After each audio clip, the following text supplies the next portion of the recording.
Bonjour à tous et bienvenue sur Swissborg Mania, la chaîne crypto qui se passionne pour l'écosystème de Swissborg et l'investissement dans les cryptoactifs. J'espère que vous allez bien, j'espère que vous êtes en forme.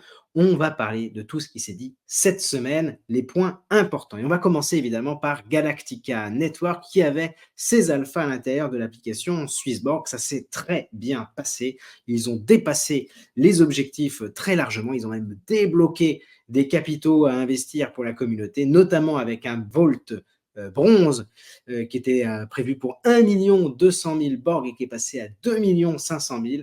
Vraiment une très très grosse opération. Donc je rappelle vite fait ce qu'était Galactica. Galactica, c'est une Layer 1 qui va permettre d'avoir sa réputation en ligne de manière confidentielle, ceci en captant tout un tas d'informations que vous allez pouvoir gérer par vous-même. Vous serez propriétaire de vos datas et vous pourrez ainsi les dispatcher, les utiliser et encore mieux, les monétiser le moment venu. Galactica, vous voyez, avait un prix de participation qui était vraiment très très très faible par rapport à d'autres Layer 1 qui essayent de jouer dans ce jeu. Bravo à tous ceux qui ont pu mettre la main sur ces précieux jetons. Et Galactica, vous allez comprendre maintenant avec trois petites slides. Galactica a noué un partenariat avec Zama. Zama, c'est une société française qui est basée à Paris.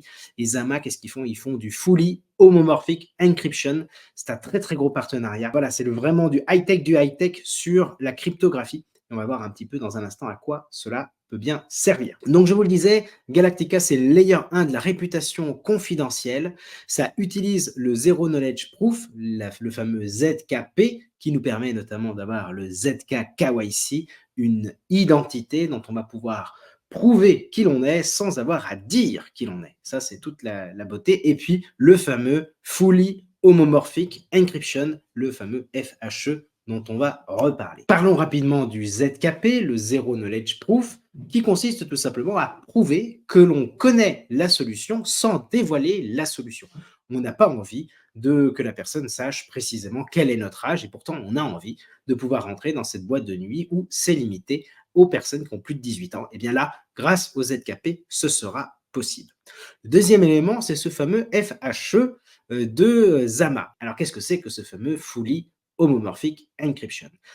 Dites-vous qu'en fait, cela consiste à pouvoir faire des calculs sur des informations cryptées. Et les résultats de ces calculs sur des informations cryptées sont justes. Et ça, c'est très intéressant. Regardons un petit peu ce qui se passe. Par exemple, vous avez tout un tas d'informations qui sont chez le client. Le client, ça va être par exemple Swissborg, ça va peut-être être Twitter, ça va peut-être être demain le nouveau fournisseur de je ne sais trop quoi.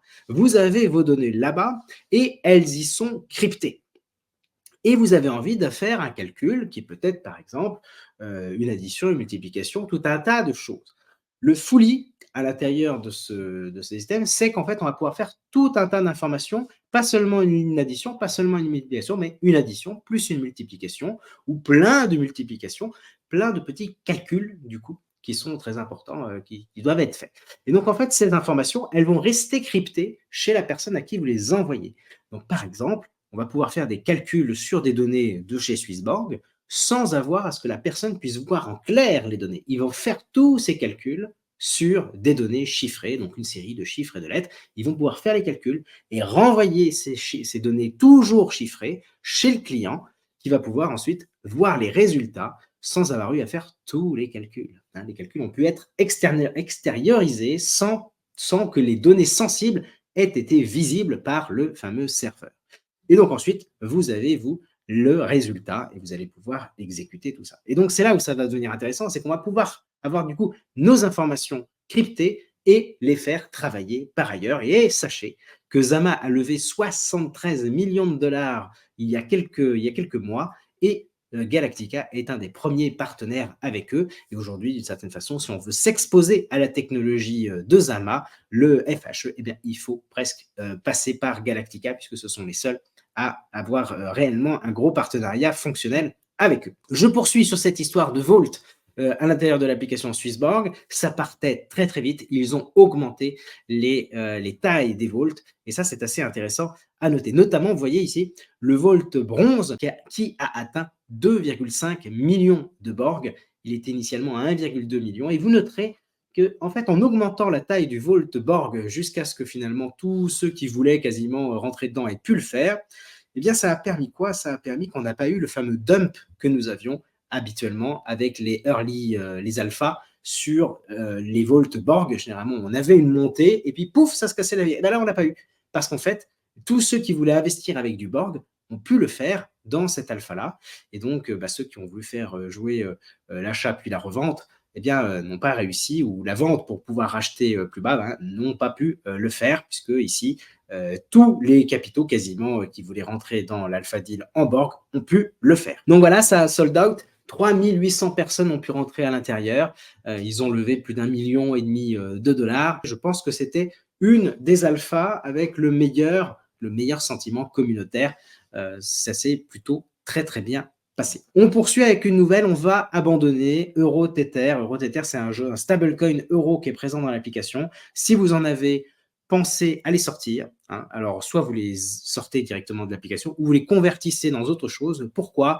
Eh bien tout simplement parce que EuroTether n'est pas compatible avec les nouvelles normes MiCA, et vous savez que Swissborg, c'est ceinture bretelle au niveau de la conformité, donc on ne prend pas de risque et on va convertir tout ça, donc n'hésitez pas à le faire. Il vous reste un peu moins d'une semaine maintenant, puisque au 4 juin, vous allez les voir convertis en euros, n'est-ce pas les amis? Et donc le jeton WXM se fait un petit peu attendre, on l'attendait cette semaine, pour l'instant on est vendredi après-midi, ça n'est toujours pas arrivé dans l'application. Qu'est-ce que c'est que le WXM? C'est un jeton d'une infrastructure décentralisée qui va permettre à chacun de contribuer à un réseau de petites stations météo, et les gens qui voudront avoir les données de ces stations, parce qu'ils ont besoin de savoir quelle météo il fera à Tartampion-les-Pins samedi après-midi, et ils ont besoin d'une information très précise, ils pourront utiliser du coup les données des stations météo locales, et pour pouvoir lire ces données, il faudra payer avec le jeton WXM. Donc vous voyez un petit peu, on est en train de recréer des infrastructures que les gouvernements ou certaines grandes structures un peu monopolistiques avaient mises en place, sauf que là, avec la décentralisation et le fait que chacun peut contribuer à son niveau avec ses propres capitaux, en espérant un retour sur investissement, eh bien, on va avoir des solutions beaucoup plus résilientes, beaucoup plus flexibles aussi et dynamiques par rapport aux besoins que vont demander les particuliers, mais aussi les entrepreneurs. Ça va se traduire soit par la réussite de ce jeton, soit par l'échec de ce jeton, mais ça ne sera pas des fonds publics, ce sera des fonds des particuliers qui auront investi dans cette aventure. Si vous allez sur leur site, vous verrez que vous pouvez également acheter ces stations météo et ainsi la faire tourner vers chez vous pour pouvoir apporter cette data, et vous pourrez gagner du coup ces fameux jetons WXM à mesure que les gens sont intéressés par vos data. Voilà, il y a un gros sujet à aller regarder là-dessus si ça vous intéresse. C'est un jeton qui arrivera très prochainement dans l'application. On continue ici avec Benz qui taguait notre ami Nicolas Raymond, qui est le CTO, le chef technical officer de chez Swissborg, sur le fait que, regardez, quand je regarde mon appli, je vois beaucoup de tokens USDC. Or, aujourd'hui, ce ne sont plus des stablecoins, ce sont des alphas dans lesquels j'ai pu investir.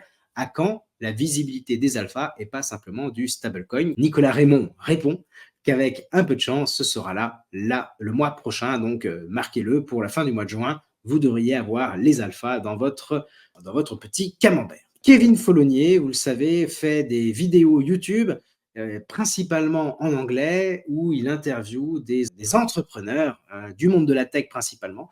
Donc, il a accès à tout un tas d'informations qu'il partage auprès de sa communauté.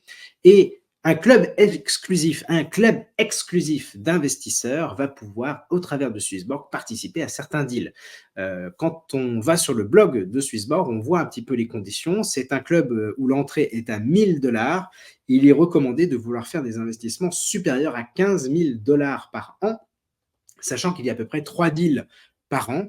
Donc, vous voyez, il faut au moins vouloir mettre 5 000 $ à chaque fois. Ça reste des niveaux élevés. Personnellement, je n'ai pas les fonds pour pouvoir faire ce genre de choses, mais je trouve ça intéressant que Swissborg, du coup, fasse un partenariat avec un influenceur comme Kevin, parce que Kevin a dans sa communauté probablement des investisseurs qui ont les moyens. Donc, si ça vous intéresse, regardez l'article qui est dans le blog.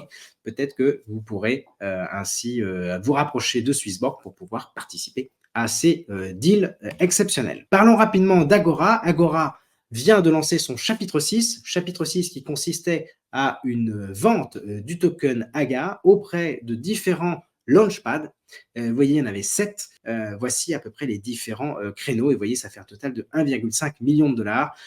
Sachez aussi que le token AGA commence à être visible sur CoinGecko. Ça sent, les amis, un listing et un TGE tout proche. Donc, restez accrochés. La fin de l'attente pour le TGE de AGA est imminent. Et enfin, rapidement, Xborg. Xborg a une grosse annonce avec le recrutement d'un ancien senior product manager designer chez Blitz.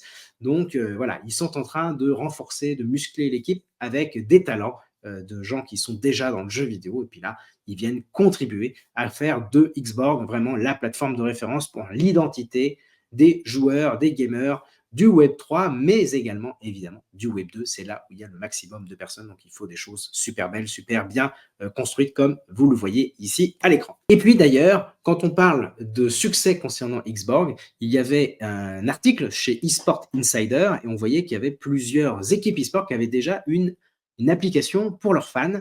Et dans cette liste de 8 équipes, eh bien, en fait, 2 d'entre elles avaient déjà choisi Xborg. Et là, je ne vous l'ai pas mis, mais enfin, c'est le tweet de Xborg ici. Et ils disent que bientôt, ce sera 10 sur 10. Il y a déjà Team Liquid, il y a déjà Ninja in Pyjama. Eh bien, à terme, il y en aura encore 8 de plus. En tout cas, c'est un petit peu l'annonce ici. Et je trouve que c'est important de le marquer. On attendait le TGE pour Xborg sur le mois de mai. J'ai l'impression que la petite baisse du marché a eu raison du listing. Il faut quand même que les planètes soient alignées pour pouvoir lancer un jeton qui a levé autant. Il faut que tout soit bien aligné. Et donc là, en attendant ça, vous voyez, des débuts de petites campagnes marketing autour des équipes e-sport comme Team Liquid et Ninja in Pyjama. Si ça vous a plu, n'hésitez pas à vous abonner à la chaîne, à liker et à revenir la semaine prochaine. Parce qu'évidemment, on se retrouvera pour un On refait le powo mercredi soir. Et j'espère vous retrouver nombreux en direct pour discuter de tous les sujets qui vous intéressent. Voilà, à la semaine prochaine. Ciao, bye bye.